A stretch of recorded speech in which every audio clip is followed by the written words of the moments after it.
오늘은 요한복음 6장 26절부터 40절까지를 저와 여러분이 같이 한 목소리로 함께 봉독하시겠습니다. 예수께서 대답하여 이르시되 내가 진실로 진실로 너희에게 이르노니 너희가 나를 찾는 것은 표적을 본 까닭이 아니요 떡을 먹고 배부른 까닭이로다. 썩을 양식을 위하여 일하지 말고 영생하도록 있는 양식을 위하여 하라. 이 양식은 인자가 너희에게 주리니 인자는 아버지 하나님께서 인치신 자니라. 그들이 묻되 우리가 어떻게 하여야 하나님의 일을 하오리이까? 예수께서 대답하여 이르시되 하나님께서 보내신 이를 믿는 것이 하나님의 일이니라 하시니 그들이 묻되 그러면 우리가 보고 당신을 믿도록 행하시는 표적이 무엇이니까? 하시는 일이 무엇이니까? 기록된 바 하늘에서 그들에게 떡을 주어 먹게 하였다 함과 같이 우리 조상들은 광야에서 만나를 먹었나이다. 예수께서 이르시되 내가 진실로 진실로 너희에게 이르노니 모세가 너희에게 하늘로부터 떡을 준 것이 아니라 내 아버지께서 너희에게 하늘로부터 참떡을 주시나니 하나님의 떡은 하늘에서 내려 세상에 생명을 주는 것이니라. 그들이 이르되 주여 이 떡을 항상 우리에게 주소서. 예수께서 이르시되 나는 생명의 떡이니 내게 오는 자는 결코 줄이지 아니할 터이요 나를 믿는 자는 영원히 목마르지 아니하리라. 그러나 내가 너희에게 이르기를 너희는 나를 보고도 믿지 아니하는도다 하였느니라. 아버지께서 내게 주시는 자는 다 내게로 올 것이요 내게 오는 자는 내가 결코 내쫓지 아니하리라. 내가 하늘에서 내려온 것은 내 뜻을 행하려 함이 아니요 나를 보내신 이의 뜻을 행하려 함이니라. 나를 보내신 이의 뜻은 내게 주신 자 중에 내가 하나도 잃어버리지 아니하고 마지막 날에 다시 살리는 이것이니라. 내 아버지의 뜻은 아들을 보고 믿는 자마다 영생을 얻는 이것이니 마지막 날에 내가 이를 다시 살리리라 하시니라. 아멘. 기도하시겠습니다. 하나님, 하늘로부터 온 생명의 떡이신 예수 그리스도를 우리의 믿음으로 취하여 그 생명과 그 능력을 마음껏 공급받고 또 그 능력을 힘입어 살아가는 신자의 삶이 무엇인지를 체험시켜 주시옵소서. 바람과 바다도 명령하실 때 순종하는 권세와 능력을 가지신 주님이 우리의 구주가 되심을 잊지 아니하고 어떠한 고난, 우리를 가로막는 장벽 앞에서도 위축되거나 주눅듦이 없이 주님만을 바라보게 하여 주시옵소서. 모든 말씀 예수님의 이름으로 기도드립니다. 아멘. 오늘은 요한복음 6장 1절부터 40절까지를 살펴보도록 하겠습니다. 이 오병이어의 기적은 시간적으로 볼 때 38년 된 병자를 고쳤던 사건 이후에 일어나는데 4절을 보시면 6월절 가까웠던 때였다, 이렇게 그 시점을 이야기해주고 있는 것이죠.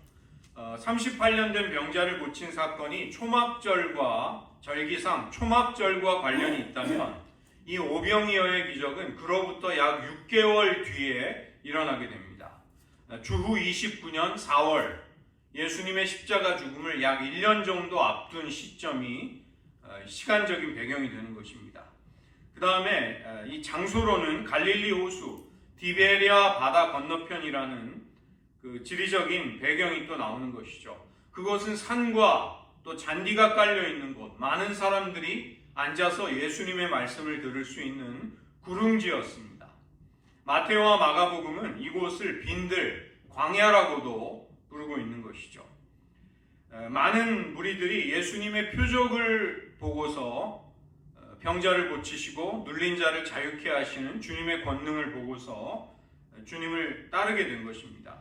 예수님은 5장에서 요한복음 5장 예루살렘을 방문하셨다가 갈릴리로 돌아오셔서 많은 치유의 일들을 행하셨습니다. 예수님이 눈을 들어 큰 무리가 자기에게 오고 있는 것을 보시면서 그들에게 먹일 음식에 대해서 제자들과 대화를 나누십니다. 이 많은 사람들을 먹일 빵을 어디서 살 수 있겠는가를 제자 빌립에게 묻자 그는 각 사람에게 조금씩만 먹인다 하더라도 200데나리온의 빵으로는 5는 부족할 따름입니다. 이렇게 대답을 하는 것이죠. 베드로의 형제 안드레는 한 아이가 가져온 물고기 2마리와 작은 빵 5개가 있다고 예수님께 말씀을 드립니다.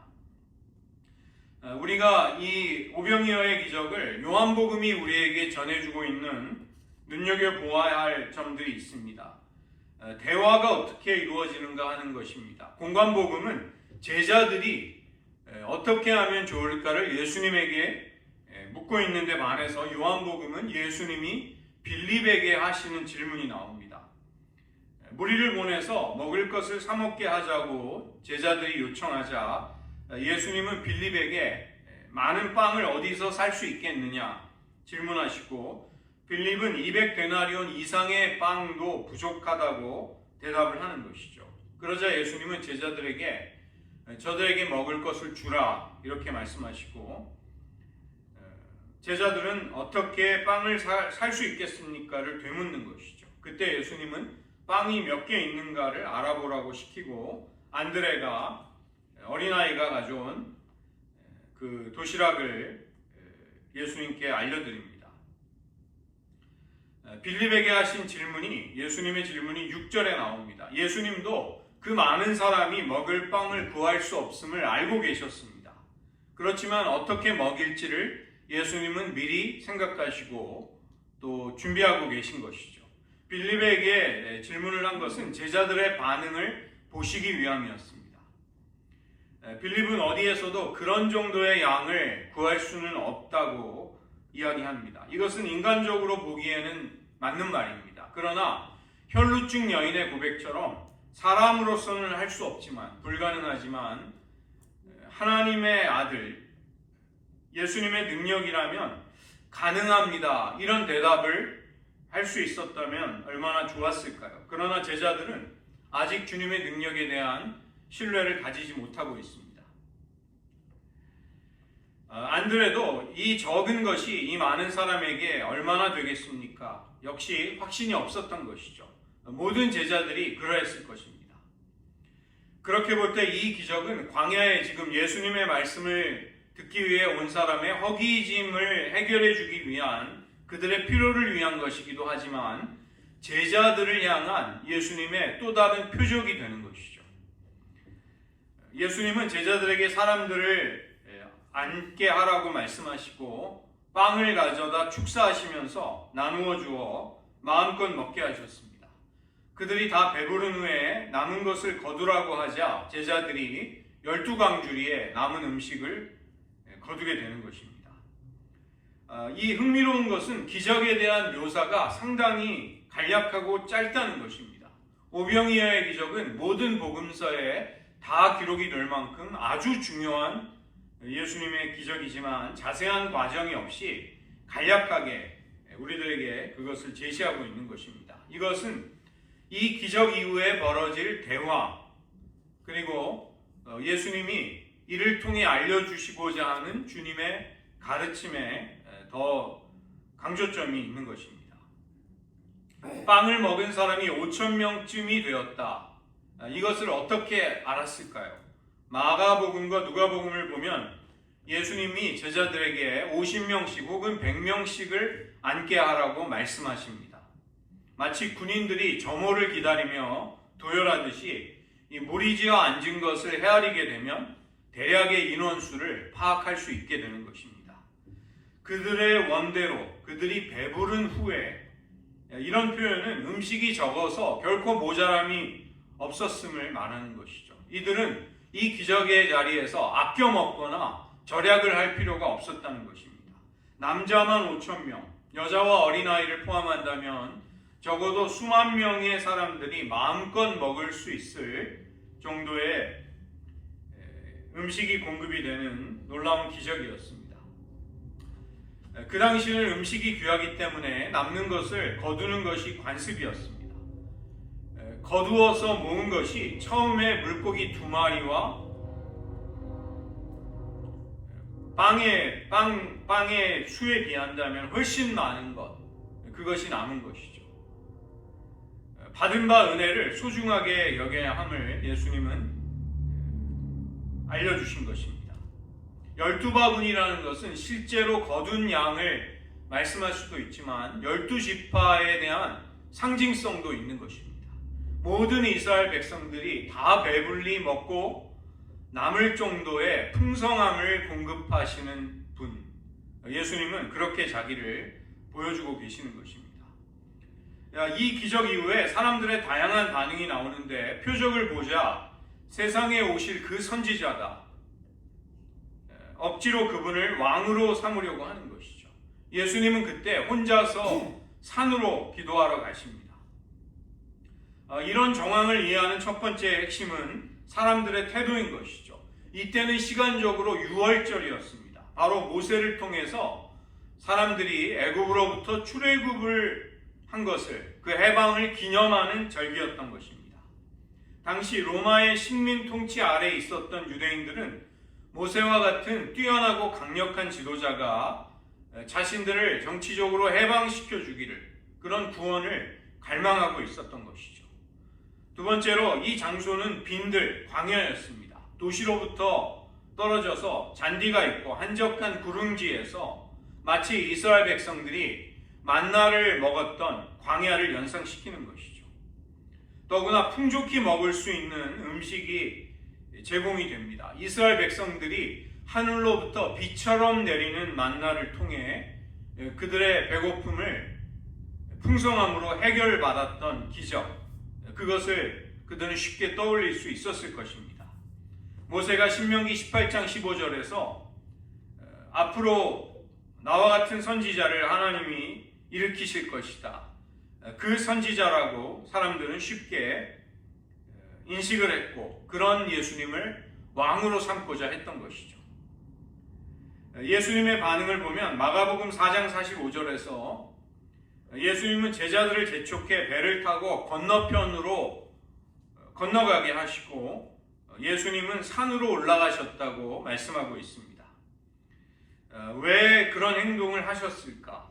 사람들의 반응은 사실은 이해할 만한 것입니다. 예수님의 표적을 그분의 메시아 되심의 증거로 그들은 인정할 수 있었던 것이죠.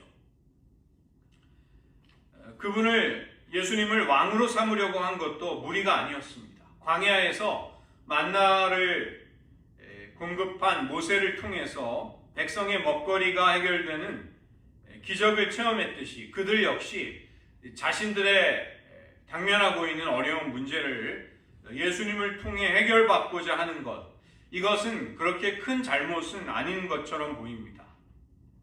그러나 예수님과 그들이 이제 계속되는 대화와 논쟁을 하는 것을 볼 때 그들의 태도가 순종보다는 예수님을 조종하려는 것에 가까웠다는 것이 문제였다는 것입니다. 예수님을 왕으로 깨닫고 인식했다면 예수님의 말씀에 순종하면서 하나님의 뜻을 구하려고 했을 것입니다. 그러나 여기 무리들은 자신들의 이익을 위해서 자기들이 원하는 시간과 방법으로 예수님을 이용하기를 원했던 것이죠. 예수님이 기도하러 산으로 가신 것 역시 손쉬운 메시아의 길을 가라는 유혹에 대항해서 싸우시기 위해 기도하러 산으로 가신 듯 우리가 볼 수 있는 것입니다. 오병이어 사건은 예수님의 메시아 되심을 나타내는 표적이라고도 할 수 있지만 예수님께 대해서 사람들이 부정적으로 반응을 한 하나의 생생한 신뢰가 역시 될 수 있는 것입니다. 6장 1절을 보시면 큰 무리가 디베랴 바다 건너편까지 예수님을 따라오는 열정을 보입니다. 예수님을 하나님의 아들로 메시아로서 올바르게 알았기 때문이 아니라 병자들에게 행하시는 표적을 보았기 때문이다, 그렇게 말씀하고 있는 것이죠. 또 제자들조차 주님을 얼마나 알았을까요?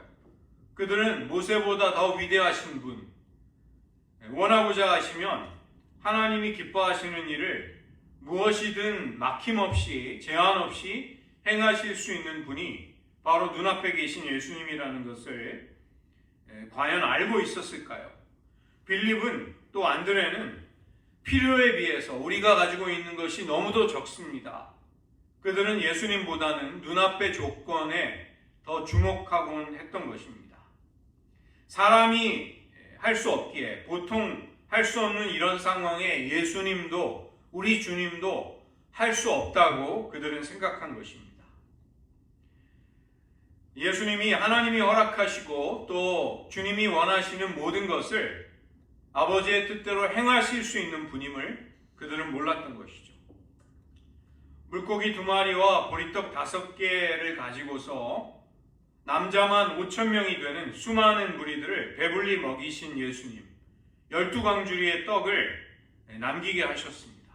광야에서 만나와 메추라기가 비처럼 내렸던 기적, 그 기적을 사람들은 연상할 수 있었던 것이죠. 모세가 오리라고 약속했던, 예언했던 그 선지자가 우리 앞에 출현했다.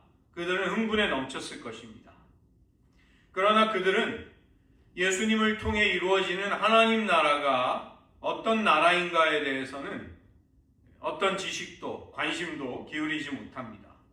모세가 애굽의 압제로부터 이스라엘을 해방시켜 주었듯이 예수님을 통해 로마의 압제로부터 정치적인 해방을 맞이할 것을 그들은 열망했던 것입니다. 그런 메시아 열망, 메시아 기대가 유대인들에게는 오랫동안 계속되어 왔던 것이죠.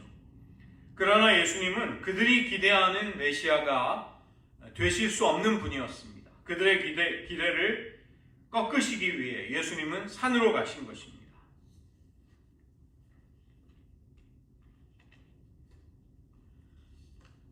두 번째로 오병이어 사건 이후에 예수님은 혼자 산으로 가시고 제자들은 바다에 내려가 배를 타고 호수를 건너 가버나움으로 가고 있었습니다. 날은 이미 어두웠고 예수님이 그들과 동행하지 않는 상황에 갑자기 큰 바람이 불며 파도가 치기 시작했던 것이죠. 제자들이 노를 저어 12월이쯤을 가게 되었을 때 예수님이 폭풍우를 뚫고 물 위를 걸어오시자 제자들은 정말 기겁할 듯이 놀라게 됩니다. 예수님은 놀란 제자들을 안심시키시고 가고자 하는 건너편 땅으로 건너가셨다. 이렇게 오늘 요한복음은 이 기적을 상당히 건조하게 그렇게 묘사하고 있는 것이죠. 이 물 위를 걸어오신 기적, 마태복음과 마가복음에도 있습니다. 그러나 요한복음이 가장 적은 분량으로 짧게 우리에게 그것을 보도해 주는 것입니다. 밤 사경쯤에 제자들이 풍랑으로 인해 고생하며 파도와 싸우는 내용, 파도와 바람을 꾸짖어 잠잠하게 하시는 주님의 권능, 베드로가 나도 물 위를 걷게 해달라고 했던 그런 내용들이 모두 빠져 있습니다. 물 위를 걷고 바람을 잠재우는 것, 이것은 예수님의 전능하심을 보여주지만 요한복음의 강조점은 그것보다는 보다 다른 것에 놓여 있었다는 것입니다. 이후에 벌어질 예수님과 사람들과의 논쟁에 많은 분량을 할애하고 있는 것은 예수님 그분이 누구이신가, 그분이 자신에 관해 무엇을 가르치시는가, 그리고 사람들이 그런 예수님께 어떻게 반응하고 있는가를 요한복음은 우리에게 더 집중시키려고 하는 것입니다.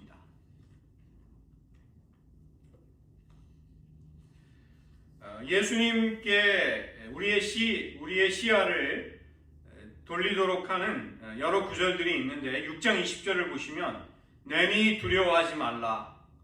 그 풍랑 가운데 있는 제자들에게 하시는 예수님의 음성이 거기에 나와 있습니다. 한글 성경을 통해서 우리가 보면 예수님께서 제자들에게 얘들아 나다. 너희들이 알고 있는 너희들의 주님인 나다. 그러니 두려워하지 말아라. 이런 뉘앙스로 번역이 되어 있습니다. 그러나 내니라는 이 표현은 I am, 에고 에이미, 헬라어로 에고 에이미, 나는 나다, 나는 누구다라는 이 예수님의 신적인 정체성을 드러내는 그 호칭을 사용하시는 것입니다. 물 위를 걷는 전능자로서의 예수님의 자기 호칭, 신적인 호칭, 오병이어의 기적을 통해 주님은 메시아 되심을 드러내시고 그 다음에 자연을 다스리시는 창조주의 권능을 또 보여주시면서도 예수님이 누구이신가를 보여주시는 것이죠. 이 에이미, 에고 에이미라는 이 신적인 이름은 출애굽기 3장 14절에서 유래한 것입니다. 하나님께서 모세를 이스라엘 백성들에게 보내시겠다고 하자 모세는 만약에 그들이 누가 저를 그들에게 보냈느냐고 질문한다면 제가 무엇이라고 대답해야 하겠습니까? 그 질문에 하나님이 모세에게 하신 말씀입니다. 하나님이 모세에게 이르시되 나는 스스로 있는 자이니라. 또 이르시되 너는 이스라엘 자손에게 이같이 이르기를 스스로 있는 자가 나를 너에게 보내셨다 하라. 에흐에 아쉐르 에흐에, 이게 직역을 하면 히브리어로 I am who I am입니다. 나는 나이고자 하는 대로의 나다. 나는 되고자 하는 대로 된다. 나는 하고자 하는 바를 한다. 나는 창조하고자 하는 바를 창조한다. 나는 만들고자 하는 바를 만든다.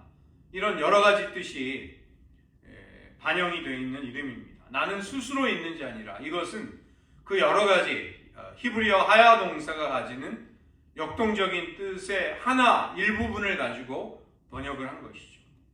스스로 있는 자가 나를 너희에게 보내셨다고 하라. 에흐예가 너를 그들에게 보냈다고 이야기해 주어라. I am이 너를 그들에게 보냈다고 나의 이름을 그렇게 알리라고 하신 것입니다. 하나님은 또 모세에게 너희 조상의 하나님 여호와 곧 아브라함의 하나님, 이삭의 하나님, 야곱의 하나님께서 나를 너희에게 보내셨다고 하라. 이는 나의 영원한 이름이요 대대로 기억할 나의 칭호라고 그렇게 말씀해 주시는 것이죠. 시내산 불타는 떨기나무 가운데 모세를 부르신 하나님이 자기를 계시하는 데 사용하셨던 구약의 거룩한 이름, 그 이름을 연상시키는 에고 에이미, 이 이름으로 예수님은 자기를 제자들에게 밝히신 것입니다. 즉 내가 하나님이다, 이것을 제자들에게 말씀하신 것입니다. 사도 바울은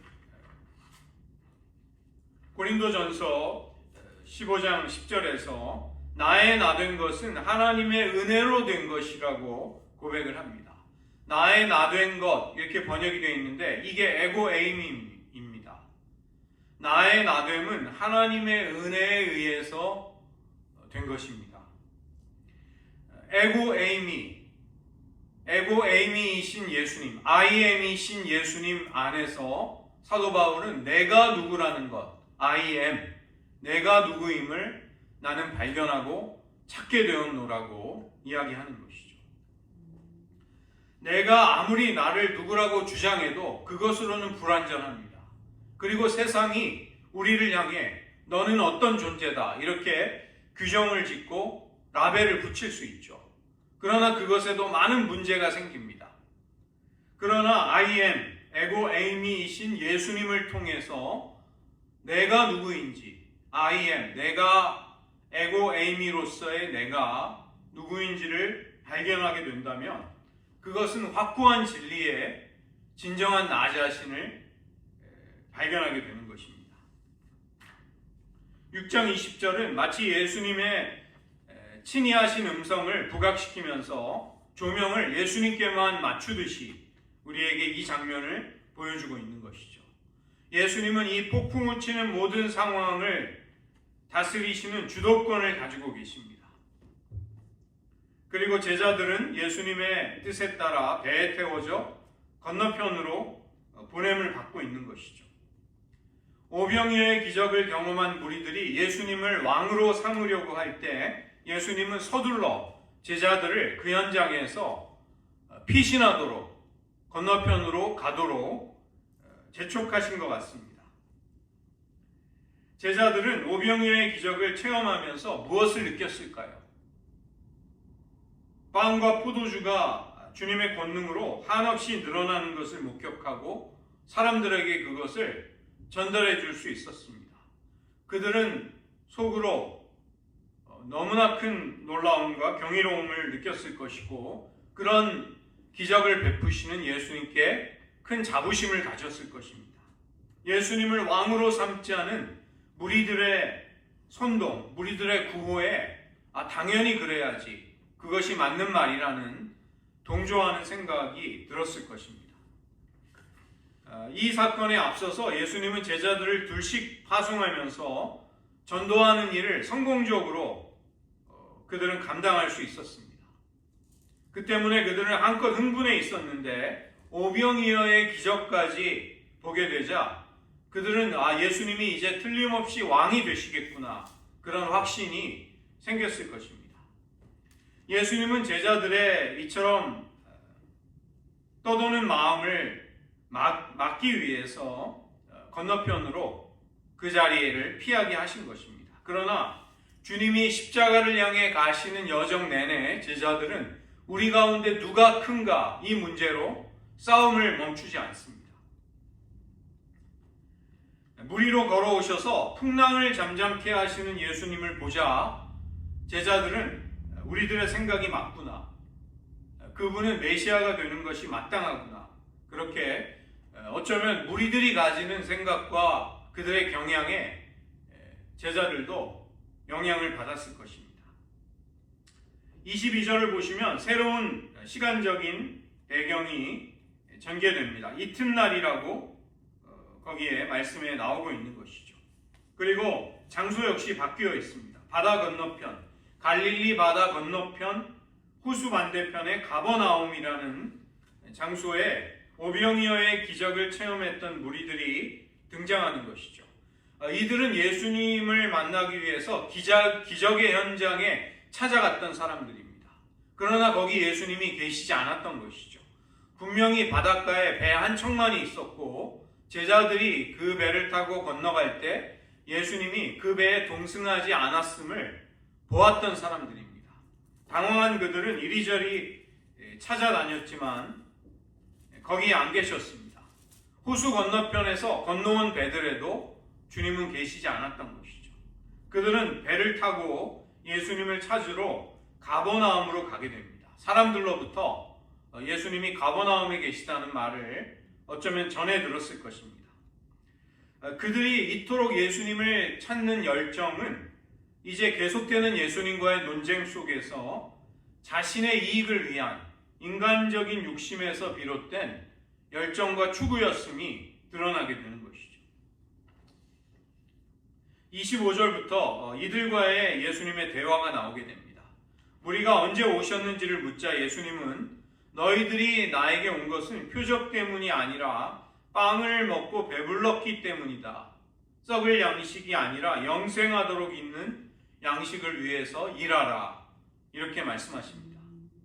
무리들은 하나님의 일이 무엇입니까를 묻자 예수님은 하나님의 보내신 자, 즉 나를 믿는 것이 하나님의 일이라고 그들에게 대답해 주시는 것이죠. 이 대화의 분위기는 화기애애하거나 따뜻한 분위기가 아닌 것입니다. 무리들의 말, 그들에 대한 예수님의 평가는 예수님이 그들에게서 찾고 기대하는 것과는 결이 달랐다는 것입니다.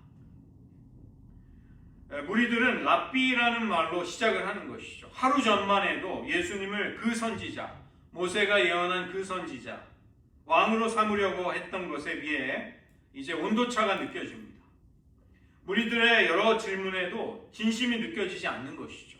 그들은 하나님의 일을 구하는 듯 하지만 진지하지 않습니다. 예수님의 평가에 따르면 이들이 예수님을 찾은 것은 표적을 통해 믿으려는 의도가 아니라 전날과 같이 빵을 얻으려는 인간적인 그들의 목적이었다는 것이죠.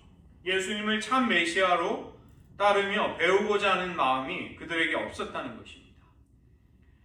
예수님의 가르침과 기적을 경험했음에도 불구하고 참된 믿음과 연결이 되지 않을 때 얼마든지 인간의 사리사욕으로 흘러갈 수 있음을 이들이 보여주고 있는 것입니다.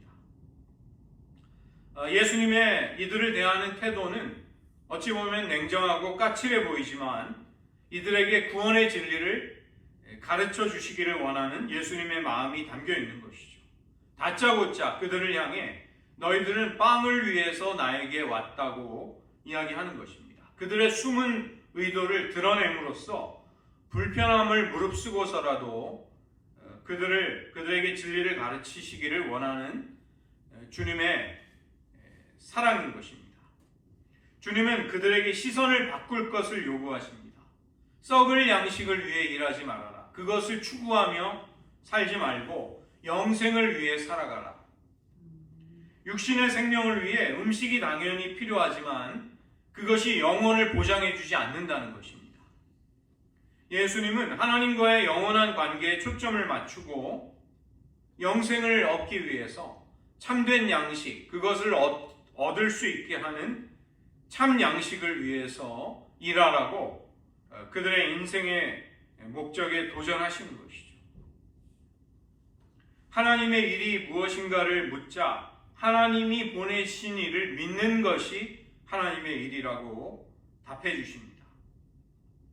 예수님이 말씀하신 이 믿음은 예수님을 단순한 능력자로 인정하는 것을 넘어 죄악을 회개하고 예수님을 하나님의 보내신 이로 받아들이는 것입니다.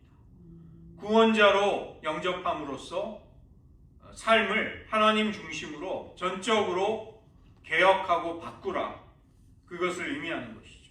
이러한 믿음의 결과가 바로 영생임을 알려주시는 것입니다. 하나님과의 새로운 관계로부터 나오는 참된 생명, 인자이신 예수님만이 주실 수 있는 선물, 이것을 예수님은 영생이라고 말씀하시는 것이죠. 이 영생을 주실 수 있는 유일한 분이 바로 예수님이십니다. 예수님이 진정으로 누구이신가? 바로 이런 관점에서 그분을 깨달아야 하는 것입니다. 예수님은 하나님이 보증하시는 그분의 아들이요 이 땅에 보냄을 받아 자기를 보내신 아버지를 계시해 주시는 분이십니다. 자기를 믿는 자들에게 하나님과의 관계를 회복시켜 주시고 그 때문에 영원한 생명을 주실 수 있는 분으로 우리의 곁에 오신 것입니다.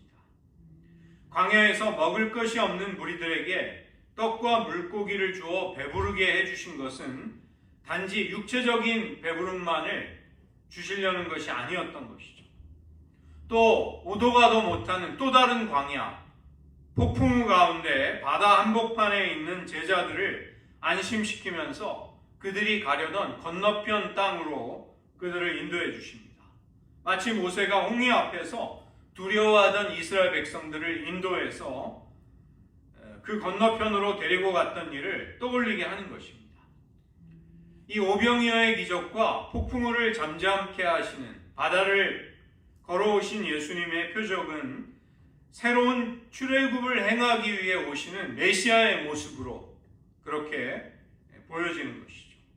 6장 20절에 내니 에고 에이미 나는 스스로 있는 자 아니라, 출애굽기 3장 14절에 하나님의 신적인 이름을 떠올리게 하는 그 이름으로 예수님은 자기가 하나님이심을 밝히고 계시는 것입니다. 무리들은 오병이어의 기적을 일으켰던 곳에 예수님을 기대하며 찾아가지만 거기 계시지 않자 바다 건너편 가버나움까지 찾아오는 열심을 보입니다. 그들은 반갑게 예수님을 영접하였지만 표적이 가리키는 진정한 예수님의 정체를 깨닫지 못하고 있습니다. 그들은 떡을 먹고 배부른 그 경험, 그 배부름이 예수님을 통해 계속되기를 원하는 자신들의 바램과 욕망을 추구하고 있었던 것이죠. 예수님은 그들 눈에 우리의 현실적인 필요를 해결해 줄 수 있는 지도자로 비쳤을 것입니다. 여느 권력자들처럼 우리가 그분을 지지한다면 그분은 왕이 될 수 있을 것이라는 기대를 가졌을 것입니다. 그러나 정작 예수님이 이 땅에 왜 오셨는지, 그리고 그들에게 필요한 진정한 자유와 해방이 어떻게 예수님을 통해 오는지를 그들은 몰랐던 것이죠. 영생하도록 만들어주는 양식이 자신들에게 바로 예수님을 통해 공급됨을 알지 못했던 것입니다. 모든 인간에게는 먹고 살아갈 양식이 필요합니다. 우리는 음식이 없다면 생존할 수가 없는 것이죠.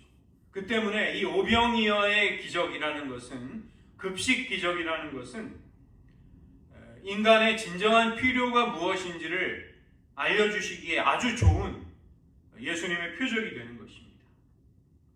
예수님은 그들의 줄인 배를 채워주시지만 그것만이 아닌 더 깊은 영혼의 영적인 필요, 그 문제를 다루고 계시는 것이죠. 인간은 떡으로 육신의 생명을 유지하고 정치적인 자유를 누린다고 해서 만족할 수 있는 존재가 아니라는 것입니다. 썩을 양식이 있다면 썩지 않는 영생의 양식이 있음을 예수님은 가르쳐 주십니다. 내가 바로 그 영생하도록 하는 양식을 너희에게 주기 위해 왔노라. 그 때문에 우리가 겨우 인간들이 세우고 이 땅에 속한 나라를 세울 것이 아니라 우리는 하나님의 나라를 세우기 위해, 하나님의 일을 하기 위해 부르심을 받은 것이죠. 그 일은 하나님이 보내시니 우리의 눈앞에 계신 이 예수님을 영접하는 것으로부터, 믿고 순종하는 것으로부터 시작이 될 수 있다는 것입니다.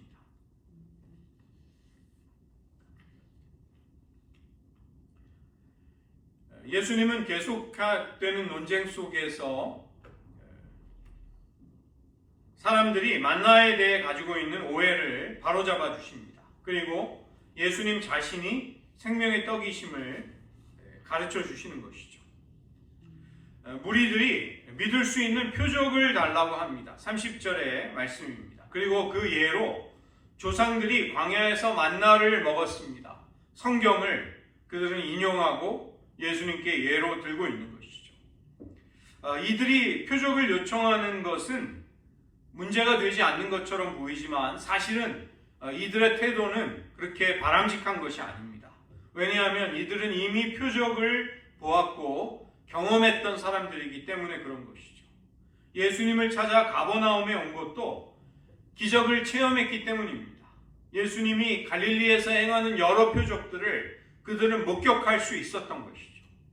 그들에게는 더 이상 또 다른 표적이 필요하지 아니하였습니다. 그럼에도 표적을 요구한다는 것, 이것은 그들이 예수님을 믿을 마음이 없음을 보여주는 반증인 것입니다.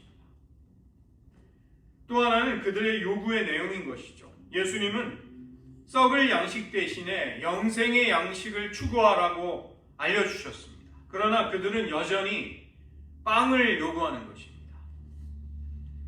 만나에 대한 성경을 인용하면서 오직 그런 종류의 기적들만이 참 표적이 아닙니까? 예수님께 그런 표적을 달라고 강요하는 느낌을 주는 것이죠. 이들에게는 아직 하나님의 말씀과 뜻에 대한 경외심이나 순종을 찾아보기가 어려운 것입니다. 어떻게 해서든 예수님께로부터 자신들이 원하는 것을 얻어내려고 하는 것, 그런 욕망만이 있을 따름인 것이죠. 이렇게 볼 때 기적 자체가 사람을 바꾸지 못하는 것을 알 수 있습니다. 우리는 기적을 통해 사람을 향한 하나님의 어떠하심, 긍휼과 하나님의 기이한 일을 볼 수 있게 됩니다. 그러면 그 기적을 체험한 사람에게 하나님을 향해 참된 반응을, 응답을 할 것을 요청하게 되는 것이죠. 32절부터 만나에 대한 사람들의 그릇된 생각을 바로잡아 주시는 예수님의 가르침이 이어지게 됩니다. 사람들의 요청은 만나의 그 내용과 같이 빵을 달라는 것입니다.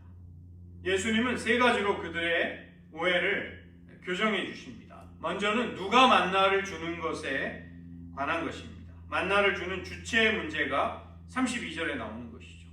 이들은 출애굽기 16장 15절을 인용하였습니다. 그가 주었다. 모세가 주었다고 무리들은 생각했던 것이죠. 모세가 조상들에게 만나를 주었듯이 당신이 메시아라면 우리들에게도 그런 표적을 주십시오. 그러나 예수님은 성경의 본래 내용과 같이 만나를 주신 분은 모세가 아닌 하나님이시다. 그들의 초점을 하나님께로 바로잡아 주시는 것입니다. 두 번째는 모세와 예수님을 대조하는 것이죠. 모세는 이스라엘 백성의 지도자였지만 사람들에게 생명의 문제를 해결해 줄 수는 없었습니다. 그러나 예수님은 하늘로부터 오신 분이십니다. 광야에서 만나를 주신 하나님, 그 하나님의 아들이시고 세상에 보내져 사람들에게 참 생명으로 자신을 공급하시는 분, 참된 양식 그 자체가 예수님이신 것이죠. 그런 면에서 우리가 생각하는 모세, 또 모세의 비중과 역할과 예수님은 완전히 다른 것입니다. 비록 모세가 나와 같은 선지자를 하나님이 일으키실 것을 예언했지만 예수님과 모세를 나란히 비교하거나 같은 자리에 둘 수는 없는 것입니다. 세 번째는 하나님이 빵을 주시는 대상, 누구에게 주시는가를 예수님은 바로잡아 주십니다. 만나를 받은 조상들처럼 우리들이 그 빵을, 그 기적을, 표적을 받을 사람들이라고 생각하는 것이죠. 그러나 예수님은 유대인을 넘어 온 세상에 생명을 주실 하늘로부터 온 떡이라고 그 대상을 확대하고 계시는 것입니다. 세상을 이처럼 사랑하셔서 독생자를 주신 하나님의 마음, 그것이 반영이 되어 있는 것이죠. 사마리아 사람들이 예수님을 향해 세상의 구주이심을 고백한 것과 일치하는 것입니다. 이 34절의 대화는 1년 전에 있었던 사마리아 여자와의 대화를 떠올리게 합니다. 사마리아 여자는 예수님이 하시는 영적인 의미를 이해하지 못한 채 영생하도록 솟아나는 샘물, 내가 다시 시장하고 목말라서 이 우물에 와서 물을 뜨지 않도록 그 물을 달라고 요구하는 것이죠. 예수님이 영생의 물을 말씀하셨음에도 물질로밖에는 주님의 말씀을 이해하지 못했던 것입니다. 사마리아 여자에게 물로서 구원을 설명해 주셨듯이 예수님은 무리들에게 빵으로 상징되는 구원의 진리를 가르쳐 주고 계십니다. 예수님은 내가 생명의 떡이다. 그 때문에 나에게 오는 자는 영원히 줄이거나 목마르지 않게 됨을 말씀해 주시는 것이죠. 구원은 어떻게 오게 되는가? 하나님이 아들을 우리에게 보내주심으로써 시작이 되는 것입니다. 하늘로부터 생명의 떡을 주시는 일이 있지 않고서는 구원받는 일이 일어날 수 없게 되는 것이죠. 바로 그 아들이 우리에게 오시는 것을 통해서, 그 아들에 대한 믿음을 통해서만 구원을 받게 되는 것입니다. 믿음의 결과는 하나님과 새 언약의 관계 속으로 들어가는 영생입니다. 예수님은 보냄을 받으신 메시아이시자 사람들에게 생명을 주시는 존재로서 하나님의 구원의 일을 우리들에게 이루어 주시는 것이죠. 예수님은 자기에게 오는 자들이 목마르지 않을 것이다. 그리고 배고프지 않을 것이다. 빵과 물의 상징을 사용해서 이 진리를 가르쳐 주시는 것입니다. 그러나 36절을 보면 무리들에게 나를 보고서도 너희들이 믿지 않는다, 이렇게 말씀하는 것이죠. 적어도 사마리아 여인은 예수님이 자기의 과거와 현재의 상황을 꿰뚫어 알고 계심을 보자 태도를 바꾸게 됩니다. 그러나 이 유대인 무리들은 처음부터 치유의 기적을 목격하고 예수님을 따랐던 사람들입니다. 오병이어의 표적에 그것을 경험했던 사람들. 그러나 그들은 믿음으로 반응하지 않는 것입니다. 왜 이런 차이가 생기는가? 여기에는 마음의 부요함과 가난함의 차이가 있는 것이죠. 단순히 삶이 곤고하거나 고통이 있다거나 그것만으로 설명이 되지 않는 것입니다. 마음에, 인간의 영혼 속에 하나님을 모실 만한 자리가, 그 빈 공간이, 겸손함의 자리가 있는가? 그 문제가 있는 것이죠. 사마리아 여자처럼 그들 역시, 이 무리들 역시 물질이 필요한 사람들입니다. 그러나 사마리아 여자와 달리 이들에게는 하나님을 향한 진지함이나 예배에 대한 질문이 없는 것이죠. 예수님을 랍비라고 부르다가 나중에 34절에 주여, 주님이라고는 부르지만 하나님의 뜻에 관심이 없습니다. 이들은 빵에만, 이 땅의 필요에만, 자기의 이익에만 관심을 두고 있는 것입니다. 또 다른 차이는 부드러운 마음과 고집스러운 마음의 차이인 것입니다. 사마리아 여자와 여기 무리들 모두 예수님을 처음에는 알지 못하였습니다. 그러나 기적을 체험한 이후에 반응은 달랐던 것이죠. 수가성 사마리아 여인은 예수님께 마음을 열게 됩니다. 그러나 유대인 무리들은 여전히 믿지 않고 있습니다. 그들에게 예수님은 자신의 사역에 대해 말씀해 주십니다. 아버지가 나에게 준 모든 사람은 나에게 오게 된다. 그리고 나는 나에게 오는 모든 사람들을 내쫓지 않는다. 거절하지 않는다. 그들을 냉대하지 않는다고 37절에 말씀해 주십니다. 38절에서 내가 하늘로부터 온 것은 아버지의 뜻을 행하기 위함이다. 그리고 그 아버지의 뜻은 아들을 믿는 사람 한 명이라도 잃어버리지 않고 마지막 날에 그들 모두를 살리는 것이다. 나는 그 아버지의 뜻을 지금 신실하게 행하고 있노라고 말씀하는 것이죠. 이것이 예수님의 정체성, 예수님이 누구인가를 밝히시는 것입니다. 하늘로부터 오신 그분, 신적인 기원을 가지신 그분은 아버지의 뜻을 행하기 위해 이 땅에 우리의 곁으로 오신 메시아이십니다. 아버지는 생명을 주시기 위해 아들을 보내시고 그 아들을 믿는 자들에게 영생을 약속하시는 것이죠. 하나님과의 새로운 언약의 관계 속으로 연결이 되고 장차 있게 될 부활을 통해서 그 관계를 영원히 누리게 될 것이다. 이제 결정적인 것은 믿음으로 하나님이 행하시는 일, 아들을 통해 우리들에게 응답을 요구하시는 것에 대해 우리가 어떤 반응을 하는가, 그것이 결정적으로 중요하게 됩니다. 37절과 39절에 하나님이 주신 자, 이 표현만을 보면 하나님이 예정하셨기 때문에 우리 편에서의 믿음은 상관이 없는 것인가? 그러나 40절을 보시면 하나님이 주신 자가 누구인가? 아들을 보고 믿는 자다. 이렇게 말씀하는 것입니다. 즉 믿는 자를 일컬어서 아버지가 아들에게 주신 자다. 예수님은 그렇게 인정할 수 있다는 것이죠. 믿음으로 빛으로 하나님의 아들의 다스리시는 나라로 옮겨져서 하나님과의 관계 속에 있게 될 때 우리는 하나님이 은혜를 베푸셨음을 인정하게 됩니다.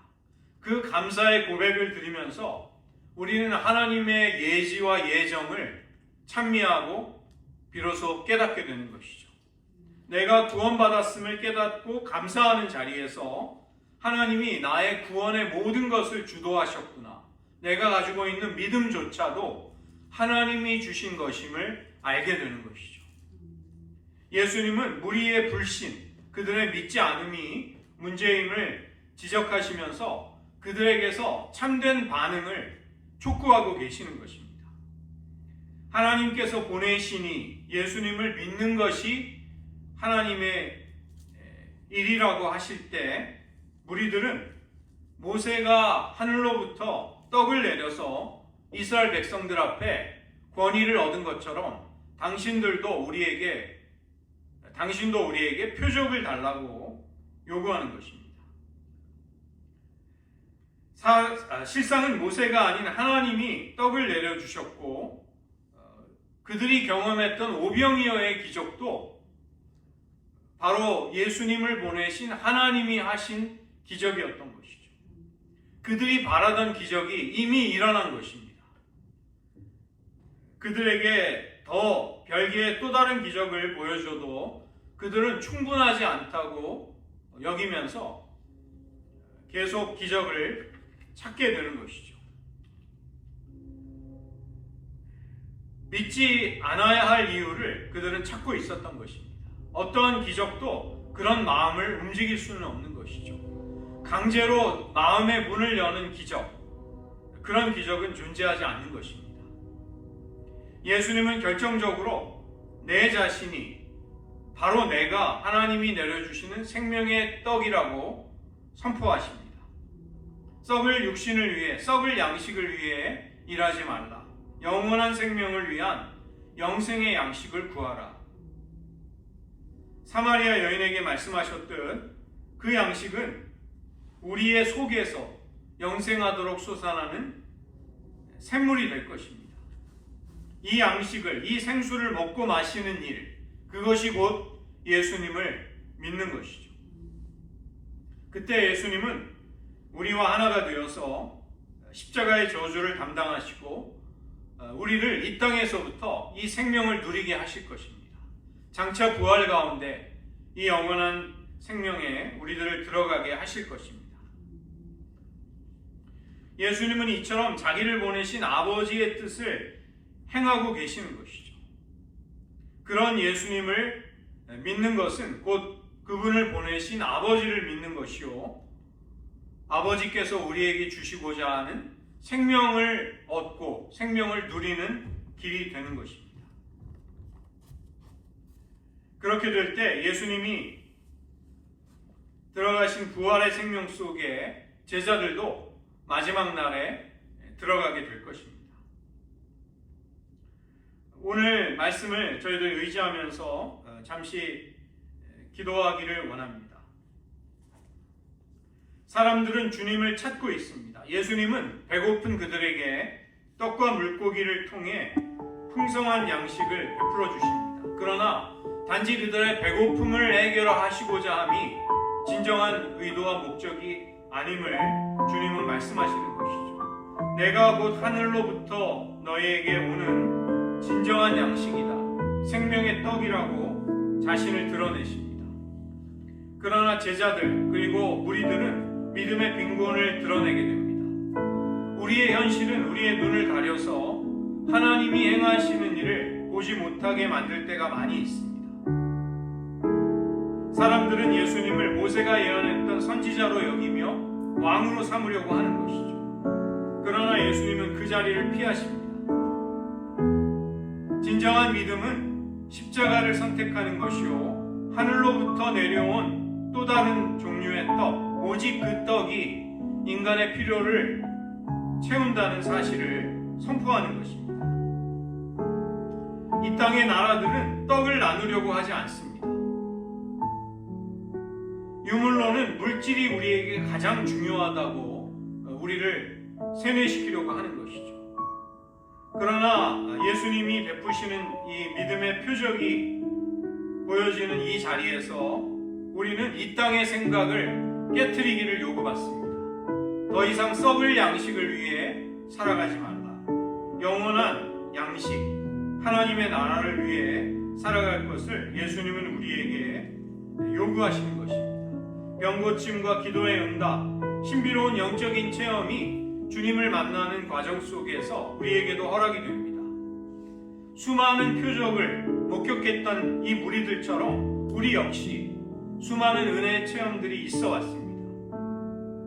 그러나 예수님은 이 무리들이 떡을 먹고 배부른 까닭에 나를 찾고 있다, 이렇게 말씀하시는 것이죠. 5,000명을 먹이신 그 기적조차도 사람들은 자기 만족, 자기 필요를 채우는 수단으로 전락시키는 것입니다. 은혜의 경험이 진정한 표적이 되어서 예수님이 누구인가를 알아보게 하려면 하나님 나라를 볼 수 있는 눈이 우리에게도 열려야 하는 것입니다. 무엇이 영생의 양식을 위한 하나님의 일입니까? 주님은 하나님의 보내신 일을 믿는 것이라고 알려주시고 계십니다. 내가 겪은 모든 사건과 사람들과 관계들을 나는 믿음으로 해석할 수 있는지를 한번 성찰해 보시기 바랍니다. 생명의 떡이신 예수님 안에서 나는 하나님 아버지와의 교제를 누리고 있는가? 부모는 자녀에게 가장 좋은 것을 주기를 기뻐하고 계시죠. 하나님 아버지께서도 사랑하는 자녀들에게 이 하늘의 떡을 선물해 주십니다.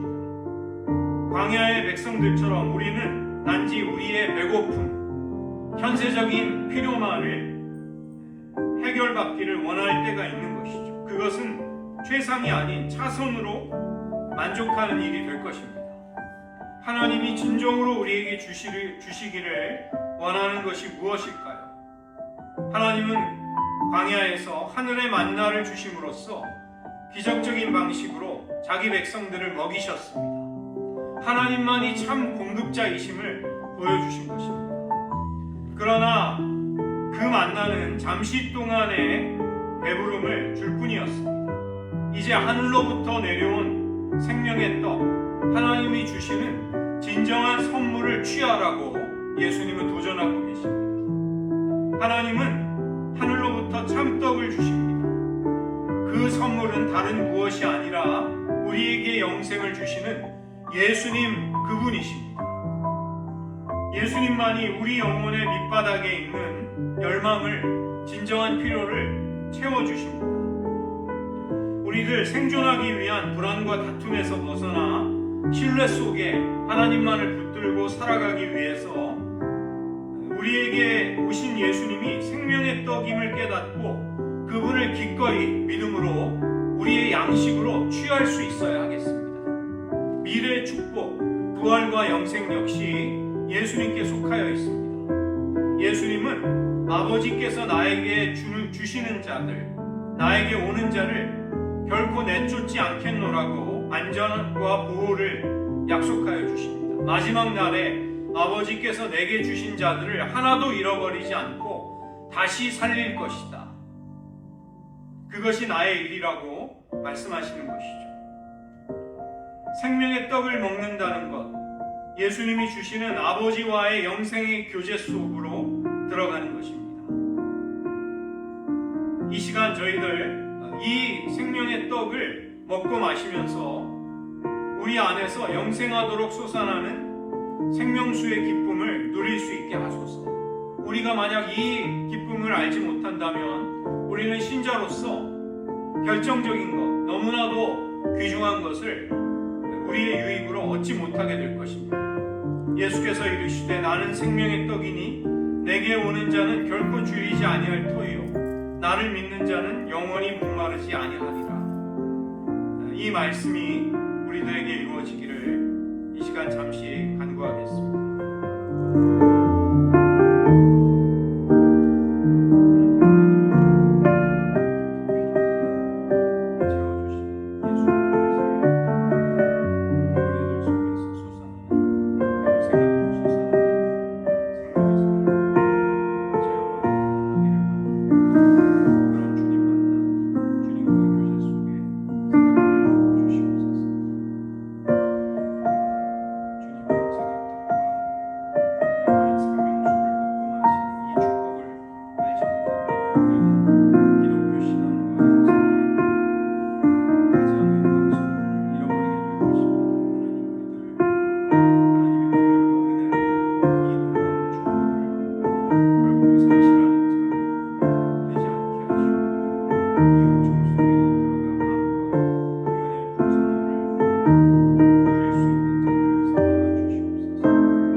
예수님께서 단지 무리들의 배고픔만을 해결해 주기 위해 오병이어의 급식 기적을 베푸신 것이 아님을 주님은 많은 가르침 속에, 우리들과의 대화 속에 우리들에게 알려주고 계십니다.